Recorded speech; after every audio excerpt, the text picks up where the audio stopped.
বজাৰৰ পৰা অলপ সাৰ আনিছিলোঁ, ইউৰিয়া, ছুপাৰ আৰু পটাছ। ধুনীয়াকৈ সাৰখিনি মিহলি কৰিলোঁ। সাৰখিনি মিহলি কৰি লৈ উঠি এতিয়া সাৰে চিটে দিম আৰু আপোনালোকক দেখাই দিম, চাই থাকিব।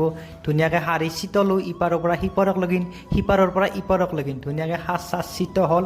সাজ চাজ চিট হ'লত কি কৰিম, এতিয়া বগা বেহৰ অলপ ল'লোঁ। এইখিনি মানে বগা বেহৰ দেখা পাইছি না, এতিয়া বগা বেহৰে চিটে দিম। মই অলপ চলপ বগা বেহৰ চিটাব জানো বাৰু। ধুনীয়াকৈ বগা বেহৰে চিটে দিলোঁ।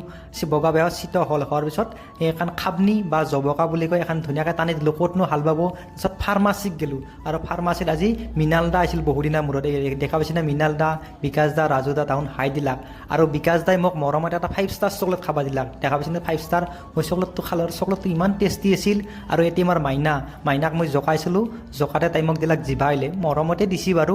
আৰু মই না ৰাসত জিলাপি ভাজিছিলোঁ, আপোনালোকক দেখাই দিয়া নাছিল, দেখাই দিলোঁ। আৰু আজি ঘৰত কায়ো নাই, মই একলাই আছোঁ। ধুনীয়াকৈ ভাত বনালোঁ, ভাজি বনালোঁ, গৰম পানী কৰিলোঁ আৰু ধুনীয়াকৈ ভাত তাত খালোঁ। এইটোৱে মিনি ব্লগ। Thank U.